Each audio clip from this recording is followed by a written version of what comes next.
Merhabalar, kanalıma hoş geldiniz. Bugün size sağlıklı saçlar için nasıl beslenmeniz gerektiğini kısaca anlatmak istiyorum.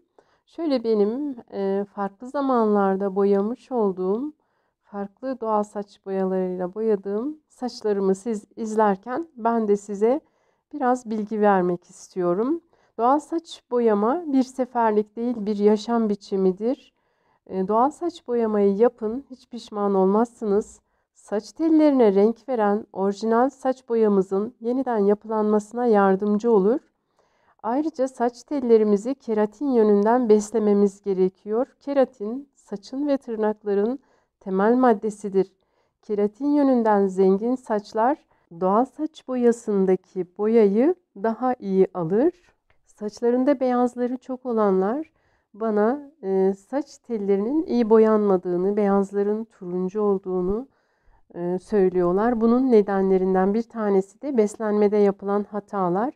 Eğer saç telleriniz keratin yönünden zayıfsa ve saçınıza da çok beyaz varsa gerçekten saç telleriniz doğal saç boyasındaki boyayı alamaz. Zaten beyaz saçları boyamak çok zordur. Bakın şöyle benim dipten uca saçlarım gerçekten çok güzel boyanıyor. Bu çok kolay aslında, çok basit. İçten destek şart saçlara. Şimdi size onları nasıl yapmanız gerektiğini tek tek anlatacağım. Keratin tırnakların ve saçın temel maddesidir. Saç tellerine boyanın daha iyi tutunmasını sağlar. Keratin de çok değerli bir proteindir. Kırmızı et, tavuk, balık, yumurta, ciğer gibi sakatatlarda yani hayvansal yiyeceklerde bulunur. Hayvanlardan elde edilen yiyecekler çok değerlidir ve çok kaliteli proteinleri ihtiva ederler.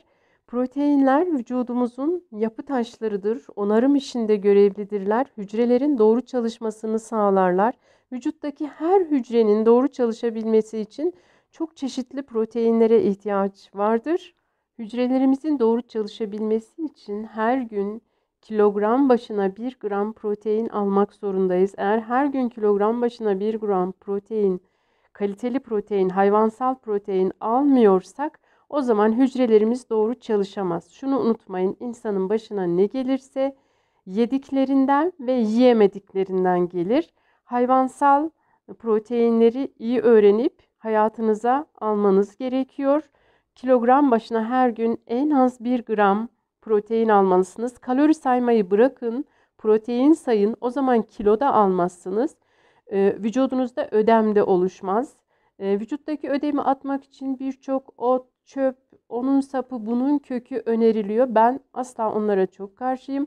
Çünkü onlar bilinçsizce tüketilirse o bitkiler, o kökler karaciğere çok zarar verir. Vücudunuzda ödem olmasını istemiyorsanız protein tüketeceksiniz. Protein özellikle kan proteini, albümin ödeme neden olan kan sıvısının damar içinde tutulmasını sağlar ve o ödem oluşmasını önler. Bu kadar basit aslında. Şimdi ben size sağlıklı saçlar için ve sağlıklı tırnaklar için nasıl beslenmeniz gerektiğini anlatmaya çalışacağım.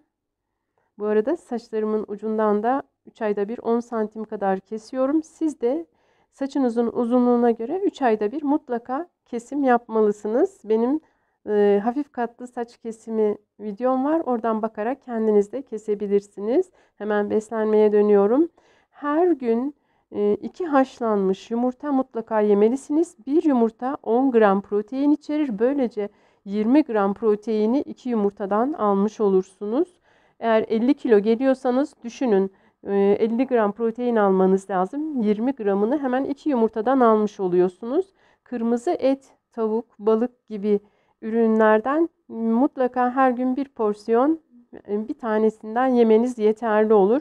Her gün küçük bir kase yoğurt, bulgurlu tariflerden mutlaka her gün her sofrada yemelisiniz. Bulguru çok tüketin. Bulgur B vitaminleri yönünden çok zengindir. Bu arada saçlarımın içinden çıkan bu yeni saçlara da lütfen dikkat edin. Kulağınız bende, gözünüz saçlarımda olsun. Kan yapıcı olarak ciğer çok önemli. demir depolarını doldurur ciğer ve vücudumuzda demire çok ihtiyaç var. Çünkü demir hücrelere oksijen taşınmasını sağlar.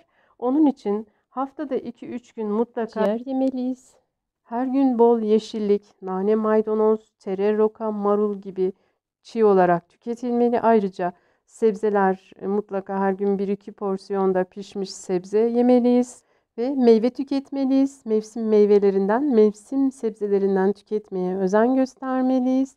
Çünkü meyve ve sebzeler tam bir karaciğer yıkayıcıdır. Karaciğeri doğal yollarla temizlerler. Karaciğeri temizlemek için bilmediğiniz otlara, köklere, baharatlara hiç gerek yok. Kontrolsüz kullanılan bilmediğiniz her şey karaciğerinize zarar verebilir. Bilgi kirliliği maalesef çok fazla. Ne demiştim? Başımıza ne gelirse yediklerimizden ve yiyemediklerimizden gelir. Onun için duyduğunuz, gördüğünüz her şeyi yiyip içmeye kalkmayın lütfen. Saç tellerimizin boyayı iyi alabilmesi için keratine neden ihtiyaç olduğu sanırım anlaşıldı. Takıldığınız bir şey olursa yorumlarda bana sorabilirsiniz. Doğal yöntemlerle saç boyarken sabırlı olmak gerekiyor. Doğal olan yöntemler beyaz saçta hızlı sonuç vermez. Zaman ve süreklilik ister. Aslında burada amacımız saç diplerinde bitmiş olan orijinal saç boyamızın yeniden yapılanmasına fırsat vermektir. Saç köklerinde minik keseler var.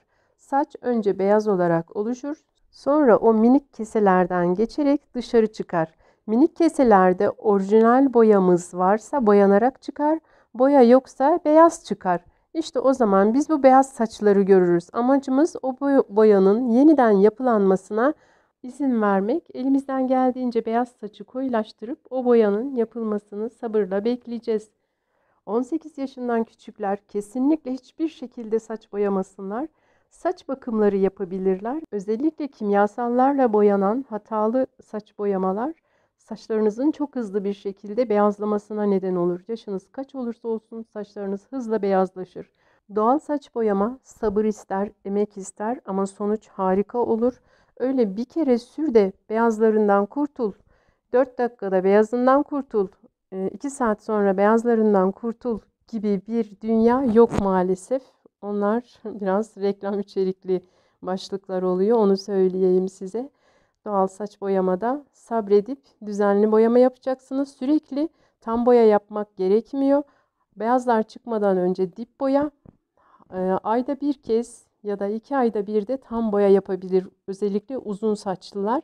Ama saçınız kısaysa zaten o tam boya gibi olur. Kısa saçı boyamak daha kolay. Benim doğal saç boyası nasıl sürülür, dip boya nasıl yapılır videolarımdaki gibi sürerseniz diplerinizi daha iyi boyayabilirsiniz. Dipten uca saçlarınızda böyle renk farkı olmadan çok güzel bir renk elde edebilirsiniz. Bu da biraz zamanla olur. Tecrübeniz, el beceriniz ve bilginiz arttıkça olur. Videolarımı çok dikkatli izleyerek saçlarını gerçekten çok güzel boyayan takipçilerim var. Buradan onlara çok teşekkür ediyorum. Bana çok güzel fotoğraflar gönderiyorlar. Bana izin verenlerin fotoğraflarını da sizlerle paylaşıyorum. Onlarla gurur duyuyorum. Gerçekten çok çok güzel oldu saçları. Ama siz de fark etmişsinizdir. Söylüyorum onların da ne zaman doğal saç boyamaya başladığını. Sonuçların güzel olması en az bir 5-6 ayı buluyor. Onu söyleyeyim. Sabırla boyamaya devam edeceğiz. Doğal saç boyama bir yaşam biçimidir. Yaşantımızın içinde buna yer vereceğiz. Mutfakta kullandığımız gıdalar, onların kabukları ve çok az da kına kullanıyorum. Solüsyonlarımızın içerisine yağ koymuyoruz. Yağlı bakımı ayrıyeten yapıyoruz. Çünkü yağ doğal maddelerdeki renklerin saç tellerimize tutunmasını engeller. O yüzden yağ koymuyoruz. Sirke, limon koymuyoruz. Onlar renk açıcıdır. Doğal saç boyamızın rengini değiştirirler. Ben nasıl yapıyorsam mümkünse siz de öyle yapmaya çalışın. Takıldığınız bir şey olduğunda bana sorabilirsiniz. Ben zaten bütün yorumlarınıza cevap veriyorum ama yoğunluktan biraz geç cevap verebiliyorum. Eğer yorumunuzu görmezsem, cevap vermezsem lütfen tekrar yazın. Çünkü çok fazla yorum geliyor. Yorumlar çok altta kalıyor. Herkesin yorumu aynı yere düşüyor. O yüzden görmeyebiliyorum. Video uzun olmasın diye böyle çok hızlı konuşmak zorunda kaldım. Lütfen kusuruma bakmayın. Benim videolarımı izlerken umarım şuna dikkat etmişsinizdir. Güneşte, gölgede, iç mekanda ve farklı kıyafetlerle saç rengimin ne kadar farklı durduğunu sanırım gözlemlediniz. Şöyle görüyorsunuz, tam güneş üzerindeyken nasıl görünüyor. Şimdi birazdan içeri aldığımda nasıl göründüğüne dikkat edin. Bu videoda size çeşitli doğal saç boyalarıyla yapmış olduğum boyamaların renklerini de göstermiş olduğum, ne kadar güzel renkler elde ettiğimi görüyorsunuz. Mor, kızıl, kahve tonlarında saçlar elde ettim. Gerçekten doğal saç boyamayı ben çok seviyorum. Dökülen saçların yerine sürekli yeni saçlar geliyor. Saçlarım gürleşiyor, canlı, parlak oluyor. Saçlarınızın gürleşmesi için ayda bir kez saç boyanıza maya koyabilirsiniz. Ve mutlaka ayda bir kez de kolajen koyarak saçlarınızın parlak olmasını sağlayabilirsiniz. Kolajenli ve mayalı doğal saç boyalarım da kanalımda var. Onlara bakarak kolayca uygulama yapabilirsiniz. Bugünlük bu kadar olsun. Sağlık, mutluluk, huzur içinde olmanızı diliyorum. Işıl ışıl ipek gibi saçlarınız olsun. Hoşça kalın.